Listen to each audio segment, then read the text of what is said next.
Tahu nggak sih, jamur kuping itu selain enak untuk dimakan dan kaya manfaat, ternyata bisa menghasilkan rupiah juga loh. Jamur yang bentuknya mirip telinga manusia ini memang sudah lama jadi makanan favorit banyak orang. Tapi apa yang bikin dia makin menarik dan manfaat yang seperti apa yang ada di dalamnya? Dari segi namanya sudah dibilang cukup unik. Memiliki nama ilmiah Auricularia auricula yang diterjemahkan yang memiliki arti mirip dengan telinga. Tidak heran memang seperti itulah bentuk fisiknya. Jamur kuping mempunyai tekstur yang mirip jeli atau agar-agar. Maka dari itu, jamur ini masuk dalam kelompok jelly fungi. Jika Anda pegang bagian atasnya, rasanya seperti beludu, tapi di bawahnya halus dan licin. Yang paling luar biasa yaitu nutrisinya. Ia mengandung protein, lemak, karbohidrat, vitamin, dan mineral.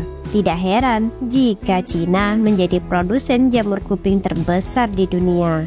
Mereka sudah membudidayakan jamur ini sejak 4000 tahun yang lalu pada zaman Kaisar Shennong. Waktu itu, jamur kuping sudah menjadi makanan sekaligus obat-obatan.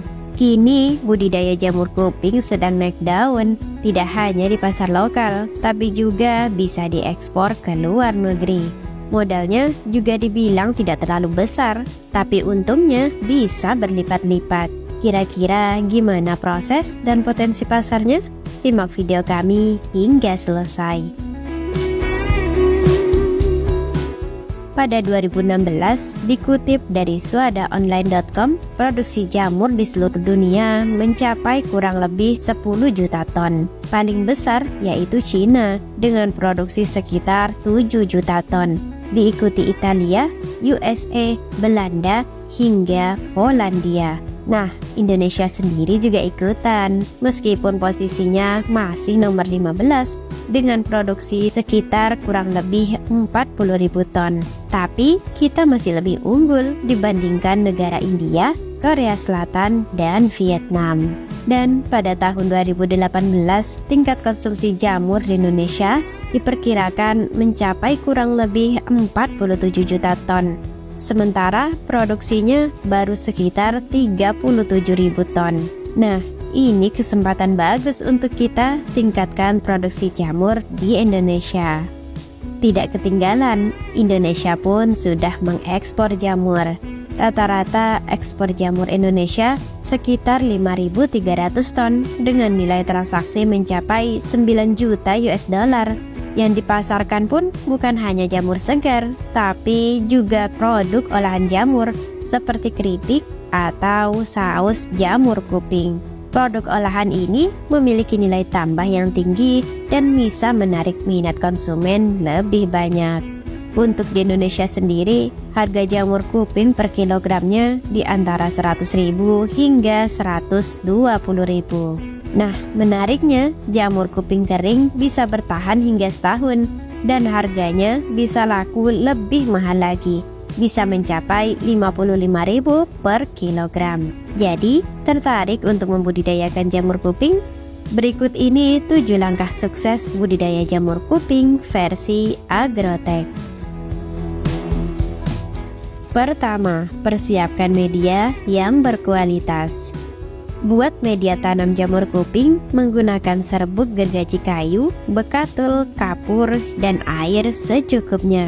Campur semua bahan menjadi satu, lalu lakukan fermentasi agar mendapatkan media tanam ideal untuk pertumbuhan jamur kuping. Istirahatkan media yang sudah jadi tersebut selama 4 hingga 5 hari agar suhunya naik menjadi sekitar 70 derajat Celcius.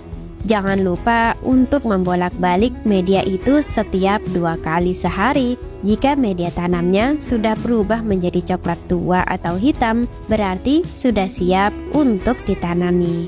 Kedua, siapkan bibit yang berkualitas. Jika Anda ingin membudidayakan jamur kuping skala rumah tangga, lebih baik membeli bibit yang berkualitas dan siap pakai di toko pertanian agar kualitasnya terjamin. Ketiga, pembuatan backlog. Media tanam yang sudah difermentasi dimasukkan ke dalam plastik tahan panas ukuran 30 kali 20 cm, tebalnya sekitar 0,5 mm dan tinggi 20 cm. Tekan-tekan media tanam itu hingga menyerupai botol. Selanjutnya, buat leher plastik mengkerucut supaya lebih gampang saat memasukkan ring atau cincin, dan tutup botolnya menggunakan kapas dan penutup baglok. Keempat, sterilisasi. Ini langkah penting untuk membuang mikroba jahat di media tanam. Caranya, alirkan uap air menggunakan pipa ke kubung. Sterilisasi berlangsung selama 7 hingga 8 jam. Setelah steril, bagloknya bisa dipindah ke tempat inokulasi hingga suhu kembali normal. Kelima, inokulasi. Proses inokulasi harus dilakukan di lingkungan yang benar-benar steril. Tujuannya agar bibit jamur yang sudah disiapkan tidak terkena zat-zat lainnya. Inokulasi sendiri dilakukan di dalam baglok. Keenam, inkubasi. Inkubasi berjalan selama 4 hingga 8 minggu agar bibit jamur kuping yang sudah diinokulasi bisa menyebar merata di baglok. Kelembabannya pun harus diatur hingga 89% dan suhunya antara 25 hingga 33 derajat Celcius.